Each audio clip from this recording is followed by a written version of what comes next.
Olá, aluno, olá, aluna da Rede Estadual de Ensino do Paraná. Eu sou a professora Vanessa e vou estar trabalhando com vocês a disciplina de Filosofia. Nós hoje vamos começar a trabalhar os elementos primários da filosofia. Você que está no primeiro ano, você vai começar a entender o que é esta nova disciplina que você está começando a cursar, porque no ensino fundamental você não tinha acesso a ela, e você vai compreender também um pouco o que é a filosofia e principalmente o motivo pelo qual nós estudamos filosofia. Quando nós falamos de filosofia, hoje muita gente entra na ideia ou começa a entender que a filosofia ela é uma área do conhecimento. Mas antes de ser uma área do conhecimento, eu gosto sempre de dizer e fazer a pergunta para vocês, o que é filosofia? Porque na nossa sociedade hoje, nós temos muitas ideias e muitas formas de entender a palavra filosofia. Nós temos um doutor, nós temos um grande estudioso de filosofia aqui no Brasil, que se chama Luiz Henrique de Lima Vaz, e ele fala o seguinte, que as palavras muitas vezes vão perdendo o seu sentido. Por quê? Porque elas são muito usadas. Vou dar um exemplo simples para vocês. Se eu perguntar agora, o que é o amor? Vocês vão parar um pouquinho, vão pensar, vão refletir e vão me dar um exemplo de amor, mas vocês vão ter uma dificuldade grande de definir o que é o amor. A justiça é a mesma coisa, a ética é a mesma coisa, se a gente for falar de felicidade é a mesma coisa. Por quê? Porque nós colocamos no nosso cotidiano, muitas vezes, palavras e esquecemos de refletir o sentido delas. Quando nós falamos de filosofia, como vocês podem ver na tela, nós temos aqui do lado um mocinho, uma imagem de um pensador. E a filosofia ela tem muito a ver sim com o pensamento. Mas nós temos também na nossa sociedade algumas outras formas de nós percebermos o que é filosofia. A primeira delas é entender que a filosofia é um modo de vida, mas o que nós estudamos em sala não é isso, né? Você deve ter já ouvido muitas pessoas falarem assim, a filosofia de vida do fulano, eu tenho uma filosofia de vida. O que significa isso? Significa que muitos de nós adotamos hábitos, adotamos crenças e formas de compreender o mundo que nós acabamos dizendo que é a nossa filosofia pessoal. Mas isto é filosofia? Não. Isto não é filosofia porque a filosofia é algo mais amplo. Ela não tem a ver somente com a individualidade de um sujeito ou de um grupo de sujeitos. Você pode ter as suas crenças e os seus hábitos. Por exemplo, você pode ter uma filosofia de vida, mas que compreenda um pouco mais a sua ligação com a natureza. O que você come, você prioriza, por exemplo, alimentos orgânicos, atividade física, isso tudo é o seu conjunto de crenças, é a forma com que você compõe os seus hábitos, porque você acredita que assim você vai estar fazendo o melhor.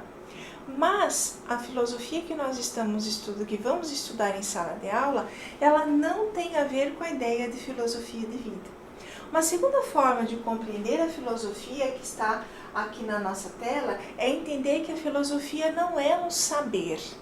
Muitas vezes nós conhecemos pessoas, nós conhecemos amigos, nós conhecemos pessoas mais velhas, enfim, conhecemos pessoas que têm um saber muito grande, que conseguem nos ajudar a pensar a realidade e refletir essa realidade a partir da prática do dia a dia.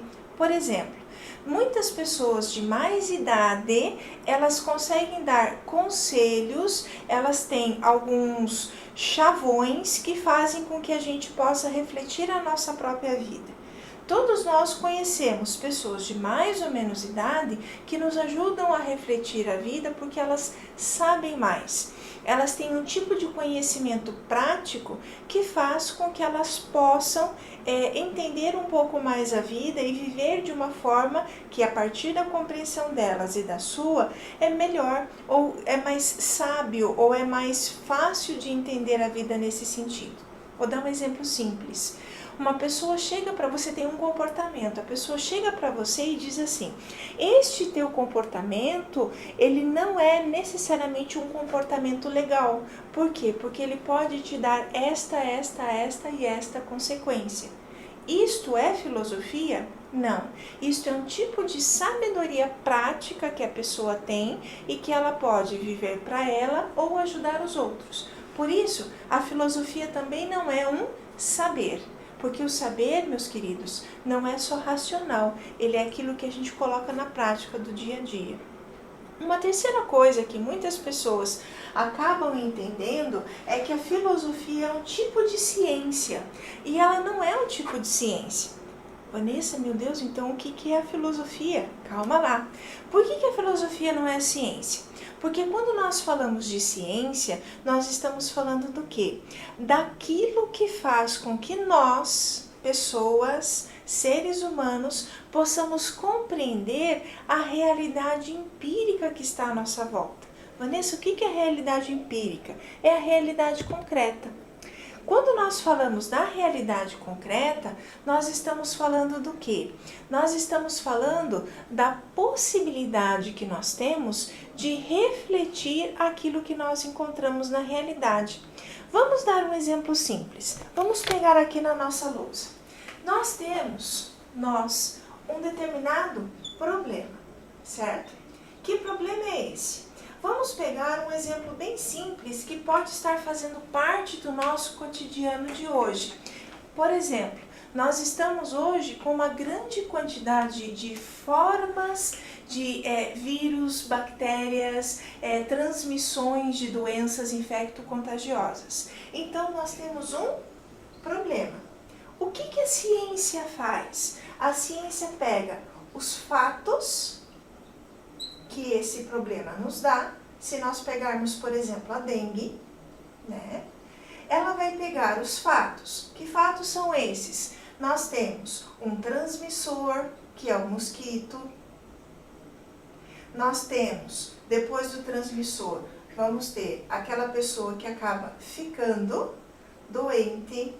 Quando ela fica doente, ela vai ter alguns sintomas. Esses sintomas vão desencadear necessariamente, nesse caso, algumas fragilidades físicas. Essas fragilidades vão precisar de tratamento, né? Então, olha, tudo isso daqui que nós estamos falando, que é um problema real, concreto que nós temos na nossa realidade, na nossa sociedade, trabalhando com os fatos, é que a ciência vai chegar a uma solução. Quando nós falamos, por exemplo, da dengue, nós estamos falando que para a gente conseguir reduzir a dengue, a gente tem que reduzir aquele que é o transmissor. Vejam, a ciência lida com fatos, ela lida com a realidade concreta, e a partir da realidade concreta é que ela começa a trabalhar conosco, nos fazendo compreender e entender a realidade para a gente poder trabalhar sobre ela. E a filosofia não é ciência. Por que a filosofia não é ciência? Porque quando nós falamos de filosofia, nós estamos falando de um tipo de saber diferenciado que complementa um modo de vida, que complementa tipos de saber e que pode auxiliar a ciência a refletir de forma mais profunda aquilo que ela está estudando. Assim, quando nós falamos de filosofia, nós estamos falando primeiro de um contexto ou de uma atitude humana. Porque a filosofia, primeiro, ela é uma análise. Quando nós falamos que a filosofia é uma análise, é porque é o sujeito ou um grupo de sujeitos que olha para a realidade. Mas ele não vai olhar só para a realidade concreta, ele vai olhar para o conjunto de elementos que essa realidade apresenta. Depois, esta análise ela é uma análise crítica e uma análise ampla. Por que ela é uma análise crítica? Porque ela não vai se pautar apenas em um elemento. Ela vai se pautar em vários elementos que fazem com que ela possa se tornar mais, de certa forma, mais ampla, mais profunda, mais complexa. Depois, ela trabalha isso a partir da necessidade de conhecer e explicar determinada realidade e fazer isto de forma clara. Por exemplo, se nós formos fazer uma análise filosófica sobre o fenômeno da dengue, que hoje é um dos grandes problemas de saúde pública que nós temos no nosso país, nós vamos começar lá. Primeiro passo, uma análise crítica e uma análise ampla. Por que nós temos um aumento sumário da dengue no contexto do nosso país hoje? Por vários motivos. Mudança climática, nós estamos tendo muitas áreas com mais calor, o que facilita, muitas vezes, a proliferação do mosquito Aedes aegypti. Só que para esse mosquito se proliferar, nós temos que ter um cenário social também de descuido, né? De quantidade de lixo parada, de sujeira acumulada nas nossas cidades. Quando esse mosquito tem a ocasião de se proliferar, necessariamente nós já temos o gatilho grande para poder pensar toda a situação da dengue. Por que o número de casos aumentou? Porque nós temos lugares propícios para que esse mosquito cresça e se reproduza. Ao mesmo tempo, se nós formos olhar essa dimensão, por que nós estamos tentando conhecer e explicar esse início do porquê que a dengue tem se proliferado? Para conseguir entender qual é o foco, a causa que nós vamos ter que trabalhar. E para isso, para que eu possa explicar isso, eu preciso ter argumentos claros, ou seja, que sejam compreendidos por todas as pessoas, não somente por mim. Então, se eu digo que numa análise filosófica de uma determinada realidade, que é uma análise crítica e ampla, eu posso expressar o seguinte argumento sobre o aumento da incidência de dengue no Brasil hoje. Que nós temos um cenário climático mais propício, que nós não estamos tendo uma ação de limpeza das cidades, uma ação de comprometimento público e também de comprometimento da comunidade social, dos cidadãos organizados para a limpeza desses espaços e, consequentemente, eu tenho um aumento da quantidade de mosquitos e vou ter também um aumento da quantidade de pessoas que estão sendo infectadas por essa doença. Veja, é uma análise científica? Não, eu não estou me baseando só em vários fatos, eu estou me baseando em um, olhando um recorte e tentando ampliá-lo. Quando nós falamos isso, nós estamos falando que a filosofia, ela não é necessariamente um conjunto de doutrinas. Quando nós vemos esta afirmação, por isso, mais que aprender filosofia, a gente tem que aprender a filosofar, é porque quando nós olhamos a nossa realidade, a gente vai entender que o que os filósofos pensaram durante o tempo, na verdade foram diferentes análises críticas realizadas por eles, para que eles pudessem compreender a realidade de forma ampla e de forma complexa. Então, quando nós falamos de filosofia, nós não vamos estudar somente o que um pensador estudou. Nós vamos estudar principalmente a maneira como ele refletiu aquela realidade para entender o seu pensamento e para entender também a forma como ele desenvolveu esse pensamento. Portanto, quando nós estudamos filosofia, meus queridos, nós não estamos aqui só para estudar o que os filósofos pensaram, mas nós estamos aqui também para começar a desenvolver o nosso próprio processo de filosofar. Quem tem isso muito claro na forma de refletir e pensar esta maneira de estudar filosofia é este filósofo que está aqui na tela. Ele se chama Immanuel Kant. Quem foi Kant? Ele foi um filósofo do século XVIII, mais ou menos ali pelos anos 1700, e ele falou o seguinte, que a filosofia, a primeira função da filosofia, não é ensinar doutrinas, não é você simplesmente estudar o que os filósofos pensaram, mas é você estudar de forma profunda aquilo que esses filósofos começaram, a forma como eles desenvolveram esse pensamento, para que você hoje, na sua realidade, na sua vida, no contexto social em que você está inserido, poder também refletir de forma crítica, de forma ampla e de forma profunda, para que você possa aprender a filosofar. Eu acho que já deve ter ficado um pouquinho claro para você, aluno, para você, aluna, a ideia de que a filosofia não é algo que a gente fica pensando na rebimboca da parafuseta, né? E que a filosofia também não é compreender historicamente o que cada pensador simplesmente estudou. Isto faz parte, sim, da que é a filosofia, do que a filosofia no ensino médio estuda, mas o nosso principal ponto aqui, meus queridos, é aprender a filosofar. É aprender a olhar pelo conhecimento que a filosofia tem e saber analisar criticamente a realidade e expressar esta nossa análise por meio de alguns argumentos claros. O Kant, que é esse filósofo que nós vimos no slide anterior, a imagem dele, ele tem a seguinte frase. Ele fala o seguinte: não é possível aprender filosofia, porque aprender filosofia não é simplesmente saber o que cada um dos pensadores refletiu. Para ele, aprender filosofia é diferente. Ele diz que só é possível aprender a filosofar. Ou seja, é exercitar o talento da razão fazendo seguir os princípios universais, ou seja, análise crítica e ampla da realidade em certas tentativas filosóficas já existentes. O que significa isso? Significa que nós, eu, você, nós não vamos começar a pensar algo extremamente novo, do zero, do nada.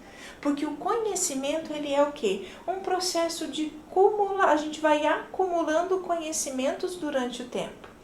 Eu, professora Vanessa, nasci em um determinado tempo histórico, tive uma história construída com as relações humanas, da onde eu vim, com a forma como eu vivo hoje, e isso influencia na maneira como eu penso, como eu filosofo. Você, querido aluno, querida aluna, tem uma história, está em um determinado contexto social e isso vai impactar na forma como você faz a sua análise. Mas a sua análise sempre deve carregar junto com ela aquilo que já foi sendo pensado. Exemplo bem simples e até idiota, né?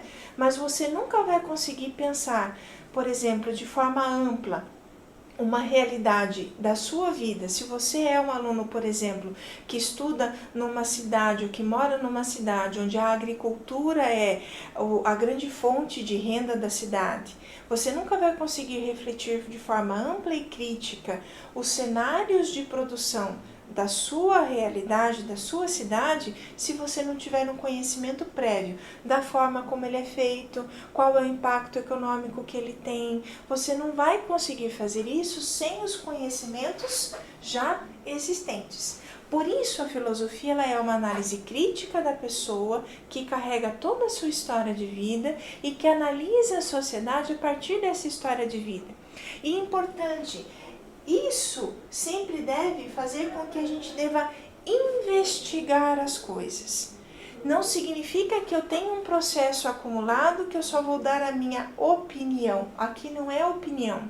Nós vamos olhar para uma realidade e vamos pesquisar cada vez mais a fundo ela para a gente entender o que nela é aceitável, no que nela pode ser criticado para ser melhorado. Exemplo bem simples, nós falamos da vida do campo.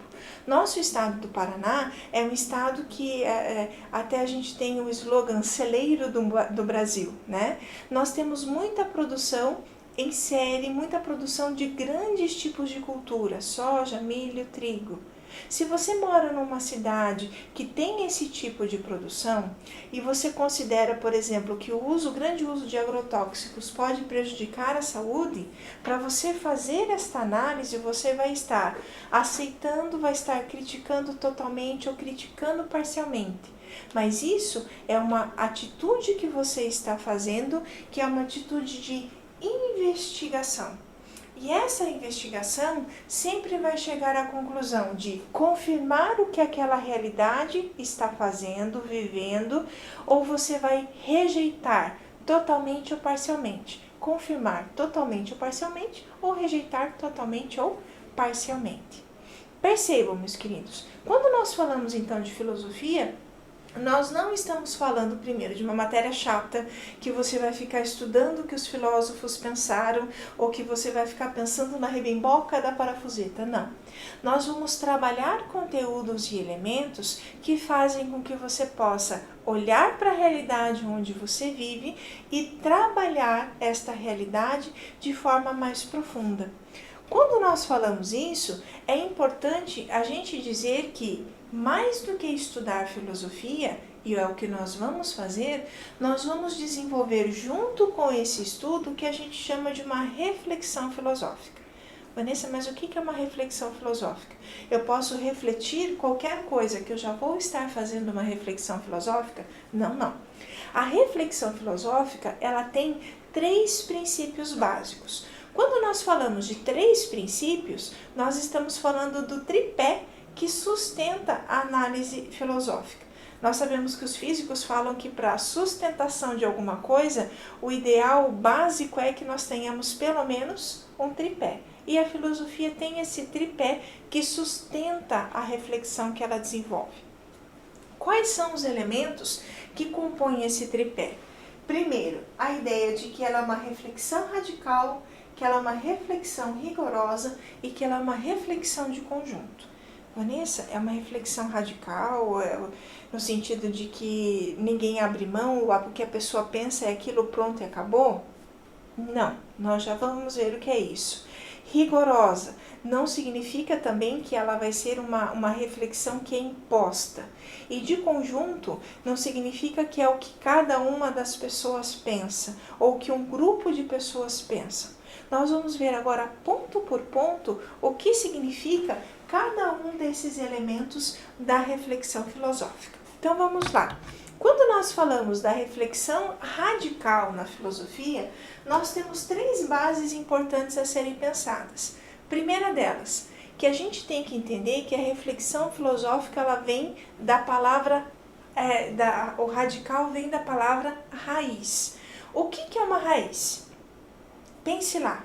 A raiz é aquilo que está por baixo da terra e que de certa forma sustenta uma planta e dá a essa planta os elementos básicos para que ela possa se desenvolver. Se a gente pegar uma plantinha bem pequenininha que está nascendo e puxarmos ela da terra, a gente vai perceber que essa plantinha pequenininha já tem uma grande raiz. A raiz é o fundamento a partir do qual aquela planta existe. E um pensamento radical não significa um pensamento que está no limite das coisas ou um pensamento que ninguém vai abrir mão dele. É um pensamento, sim, que é aquele que vai ao fundamento de todas as coisas. Depois, é um pensamento que vai buscar não só ir até o fundamento, mas buscar quais são todos os fundamentos que vão fazer com que nós possamos desenvolver bem a nossa reflexão. E, por fim, a ideia de que ele analisa os argumentos procurando os pressupostos. Vanessa, o que é pressuposto? Pressuposto é aquilo que faz com que determinada coisa possa ser desta forma. Quer ver um exemplo de uma reflexão radical? Vamos pensar, por exemplo, na ideia do motivo pelo qual nós precisamos ir à escola ou por que nós precisamos estudar. Vamos à raiz de tudo isso. Todos nós, seres humanos, aprendemos a todo momento com todas as pessoas. Mas, para que nós possamos construir a nossa visão de mundo, nós precisamos ter um conhecimento que seja do dia a dia, mas um conhecimento que também seja científico, seja matemático, que você conheça todos os elementos que estão à sua volta e possa viver e conviver com esses elementos de maneira autônoma, para que você possa escolher o que você vai fazer ou não com eles de maneira autônoma, sem ser influenciado pelas outras pessoas. A escola nos dá isso. Por exemplo, quando você aprende a fazer as 4 operações básicas, adição, subtração, multiplicação e divisão, quando você aprende a fazer elas, você consegue calcular várias coisas. Você sabe, por exemplo, o quanto de alimento você precisa, o quanto de combustível você precisa colocar no carro. E quando você aprende a fazer regra de 3, que é soma, multiplicação e divisão, você vai aprender a calcular porcentagem.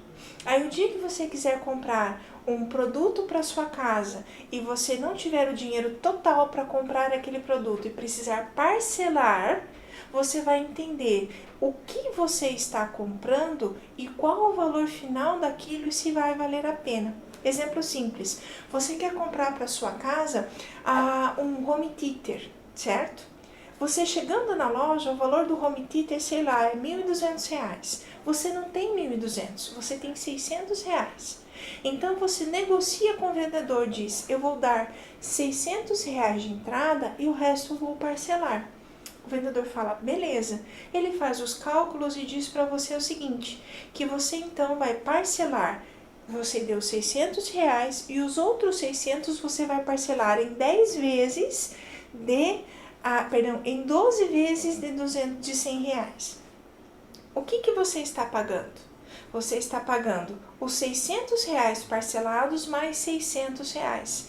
Ou seja, no final das contas, o teu home theater não vai ser por 1.200, né? Ele vai sair por quanto? Por R$1.800. Vale a pena? Essa é uma escolha que você vai fazer. Mas a escola te dá isso de forma autônoma, você sabe fazer isso, você vai poder fazer essa escolha.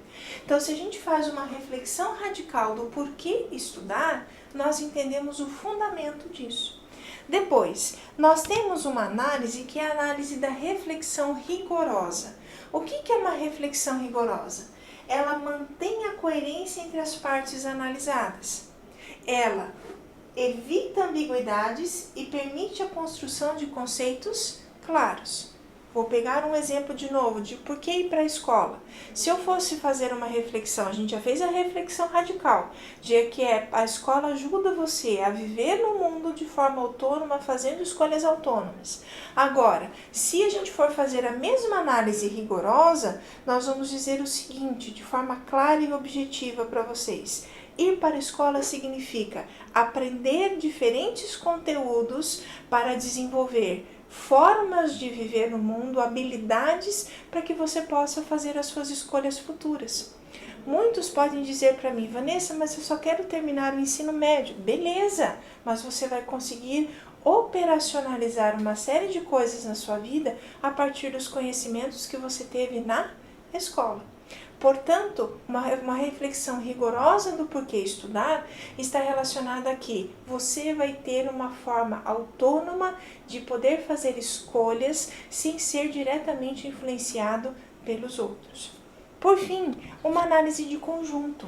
O que é uma análise de conjunto? É aquilo que nós chamamos de transdisciplinar. O que é transdisciplinar, Vanessa? É uma análise que permite você passar por várias formas de conhecimento e que permite você analisar as realidades a partir de diferentes contextos que a mesma se apresenta.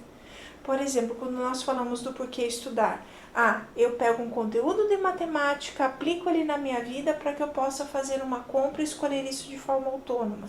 Veja, nós usamos diferentes elementos da realidade para poder justificar, criar um conceito claro de que, para que você estudando, fazendo o seu ensino básico, você pode viver de forma autônoma, sabendo escolher na sua vida aquilo que vai valer a pena ou que não vale a pena. Fazer a sua escolha de forma autônoma.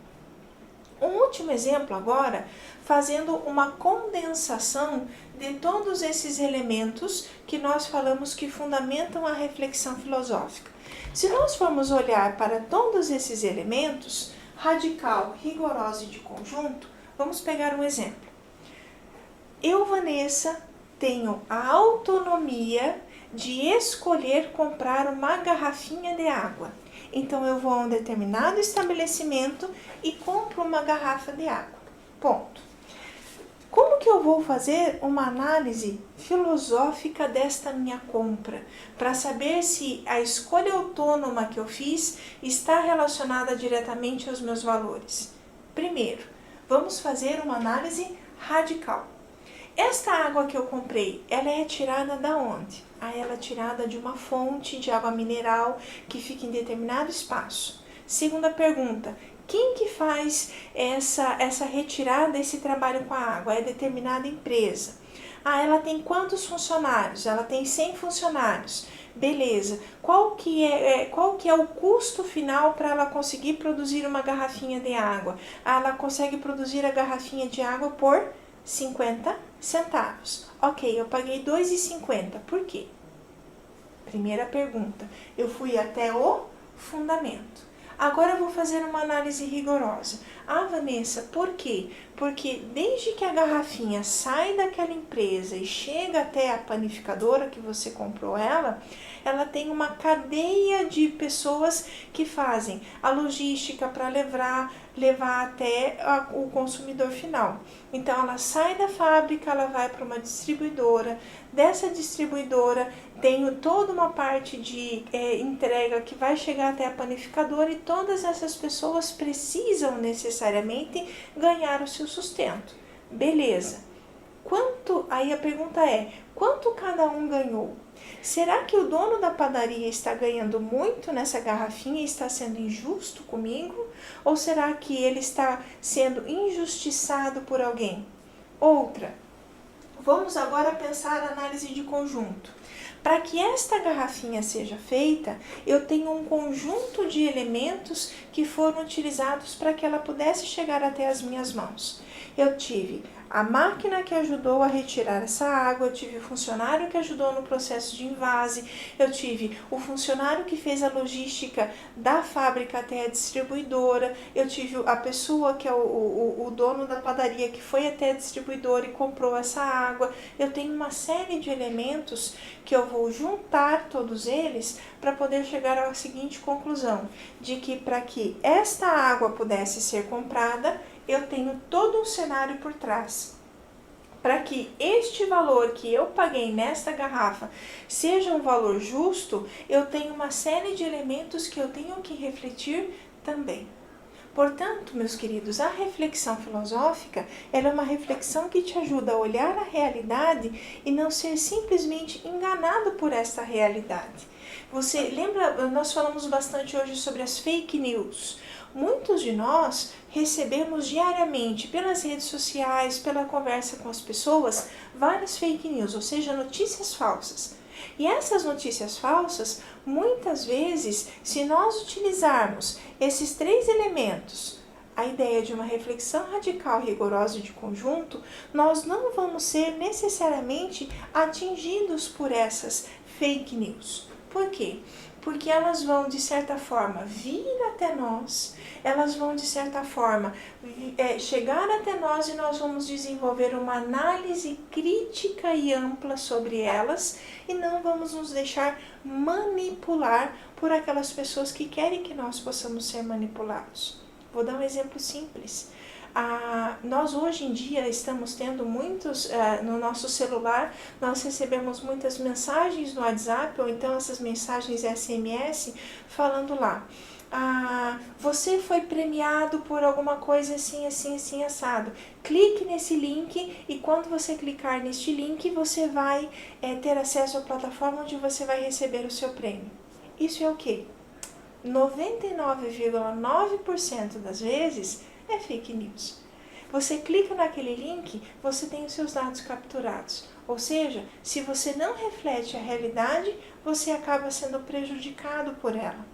Se alguém te conta uma notícia que é mentira, se sai um fato nos grupos de WhatsApp que é mentira, e você não analisa criticamente isso, você pode ter dois fatos na sua vida. Primeiro, ser enganado e agir de forma equivocada, e você pode também não só ser enganado e agir de forma equivocada, como passar para frente essa informação e fazer com que as outras pessoas também sejam enganadas. Portanto, meus queridos, a filosofia na nossa vida, hoje, em todos os tempos, mas hoje na sociedade onde nós vivemos, que é uma sociedade extremamente conectada, ela é fundamental, porque nós precisamos analisar esta realidade de forma crítica e de forma imparcial. Agora vamos lá. Quando nós falamos que a filosofia não é somente compreender ou conhecer os elementos que estão presentes na realidade e na história e na fala dos filósofos, mas também filosofar, ou seja, compreender esta realidade a partir de uma análise crítica, nós começamos a falar daquilo que nós chamamos de ato de filosofar. Na nossa imagem, vocês vão encontrar como se fosse uma escultura. Essa escultura é de quem? Essa escultura é de um filósofo muito famoso que se chama Sócrates. Sócrates, ele foi um filósofo do século VI e no século IV. E no século IV, ele fez como se fosse uma divisão de águas na forma como as pessoas enxergavam a realidade. Sócrates vivia em um mundo, em uma sociedade, que era a Grécia Antiga, em que as pessoas estavam muito arraigadas às suas concepções e às suas crenças pessoais. E a grande coisa, ou o grande elemento que Sócrates trouxe foi desenvolver uma metodologia de reflexão filosófica que buscava ajudar os jovens do seu tempo a refletir sobre a realidade.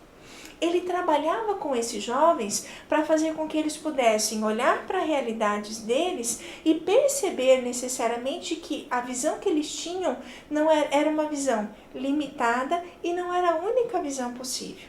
Outro elemento importante que Sócrates nos traz é que ele buscava fazer com que cada uma das pessoas com quem ele tinha uma proximidade, um diálogo, pudessem aprofundar a forma como elas viam a realidade.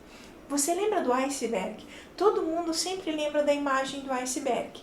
Se nós formos lembrar, o iceberg é o quê?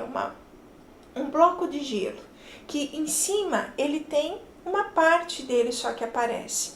Mas quando nós olhamos o que está submerso, nós temos um elemento muito maior. Sócrates compreende o conhecimento desta forma, como um iceberg. Nós temos a pontinha do iceberg, mas precisamos aprofundar, acessar esse conhecimento que está ainda submerso em nós. Para isso, ele cria uma metodologia. A metodologia dele tem duas fases. Se chama método socrático, óbvio. Ela tem duas fases. A primeira nós chamamos de ironia. E por que ironia? Porque era realmente uma ironia. Era um jogo de perguntas e respostas que ele fazia junto com as pessoas que estavam em torno dele, para que as pessoas pudessem compreender que elas não tinham o domínio do saber, ou que aquilo que elas conheciam era muito raso. Vou dar um exemplo simples. Em um dos diálogos que Sócrates tem com uma das pessoas da sociedade grega, que está escrito num livro que se chama Fédon, né? Ele pergunta o seguinte para uma pessoa: o que é a justiça? E a pessoa responde para ele: a justiça é ter um comportamento segundo a lei. A pergunta dele depois disso: mas o que é um comportamento segundo a lei? E o interlocutor dele responde: seguir absolutamente o que a lei diz. Aí a pergunta do Sócrates mas a lei é justa? Ele vai então construindo com essa pessoa um diálogo que faz com que ela entenda que aquilo que ela concebe sobre a realidade é muito raso, é muito pouco, pode ser aprofundado. E quando a pessoa entende isso, Sócrates parte para a segunda fase do seu método, que se chama maêutica. Maiêutica é uma palavra grega que significa dar à luz. Ele ajuda a pessoa, daí, em vez dele fazer as perguntas para desconstruir o que a pessoa sabe, agora ele faz perguntas para ajudar a pessoa a compreender a realidade de forma mais profunda. Então, nesse mesmo diálogo que ele tem com esse personagem que se chama Glauco, ele fala o seguinte: quando Glauco chega à conclusão de que ele não sabe o que é justiça, Sócrates começa então a perguntar para ele: o que para você é bom? E ele expressa com palavras que para ele bom significa necessariamente ser nobre. Ele pergunta: o que é ser nobre? E assim eles vão dialogando até que no final eles constroem juntos um conceito de justiça. Percebam, para Sócrates o conhecimento, meus queridos, ele é algo que não é fechado, que pode ser aprofundado e que não é de domínio apenas de uma pessoa. Ele é de domínio e o conhecimento sempre está em um processo de construção. Vocês já devem ter ouvido essa frase em algum lugar: só sei que nada sei. Essa frase ela é muito interessante e ela está ligada, ela é uma frase de Sócrates e é uma frase que está muito relacionada à forma como Sócrates desenvolve a sua maneira de pensar. Por quê?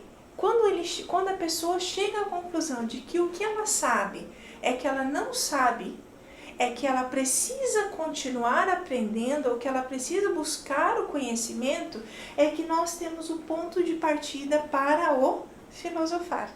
E a minha pergunta é: você está querendo vir conosco nesse processo do filosofar? Porque quando nós falamos isso, meus queridos, a gente tem que chegar a algumas conclusões. Primeiro, que o filosofar nos ensina que o conhecimento humano não é algo fechado em si mesmo, mas que ele sempre está em processo de construção. Portanto, tanto o nosso conhecimento quanto o conhecimento das pessoas que estão à nossa volta é um conhecimento que precisa ser sempre aprofundado por meio da reflexão filosófica, que é uma reflexão crítica, é uma reflexão ampla, rigorosa, radical e de conjunto. Outro elemento importante: a filosofia não é um conhecimento dogmático, ou seja, não é um conhecimento único para o qual não há outras alternativas. Na filosofia não tem eu sei, você não sabe, eu estou correto, você está incorreto.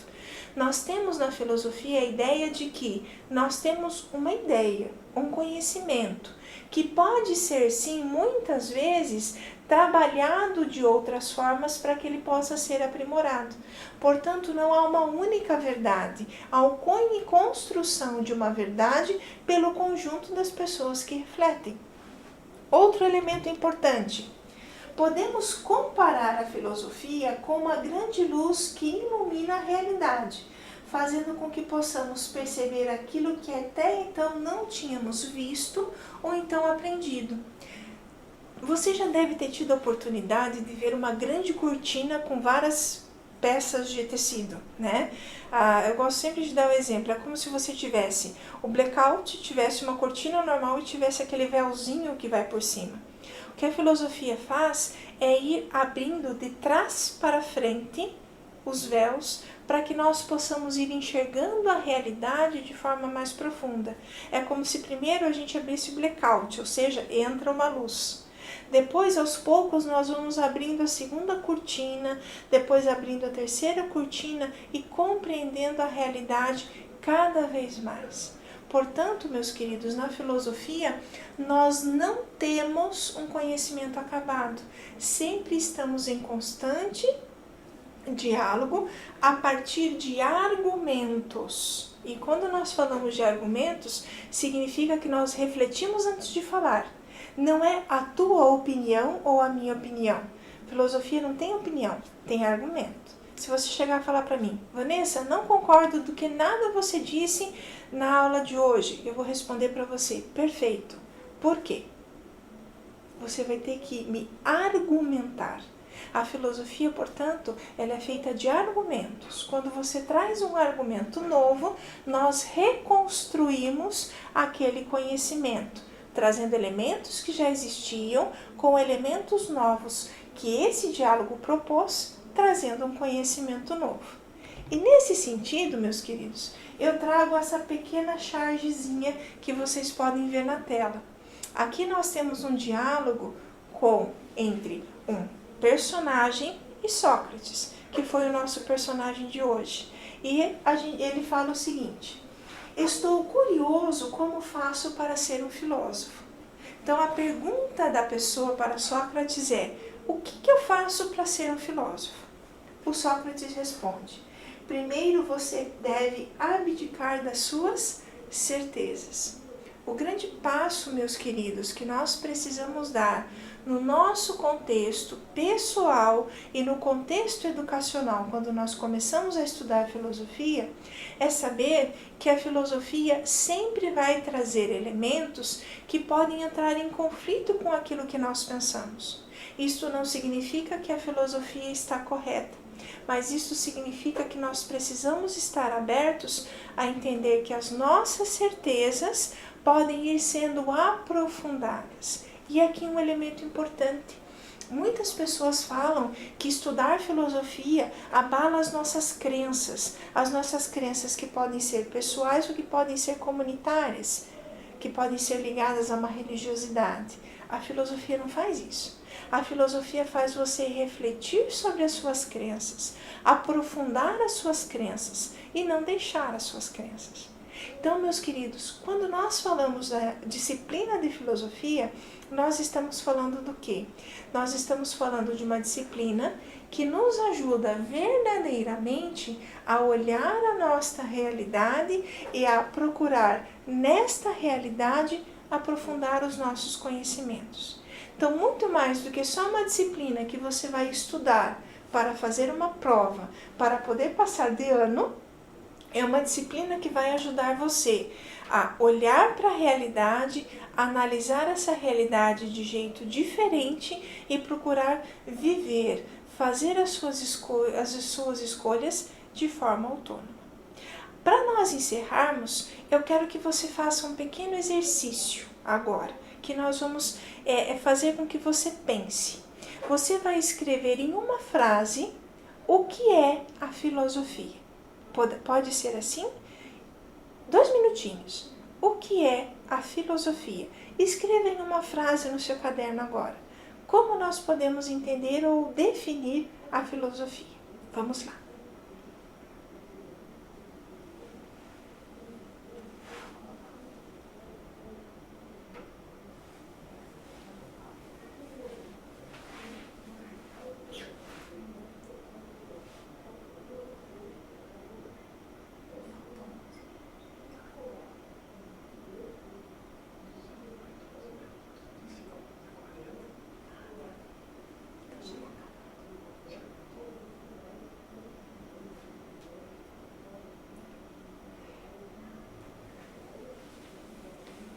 Isso, conseguimos escrever? Então vamos lá. Vanessa, será que eu escrevi certo? Você vai fazer o seguinte: você vai pegar os 3 elementos e olhar se a sua definição está correta. Primeiro elemento: você colocou que a filosofia que a filosofia é uma reflexão? Perfeito. Você colocou que a filosofia é aquela que nos ajuda a olhar a realidade de forma rigorosa, radical e de conjunto? Perfeito. Terceiro, você colocou que a filosofia é aquela que nos ajuda a compreender a realidade de forma crítica e de forma ampla? Perfeito. É isso, meus queridos. A filosofia é esta forma de conhecimento que faz com que nós possamos olhar a realidade e aprofundar a nossa compreensão sobre ela. Até a nossa próxima aula. Tchau, tchau.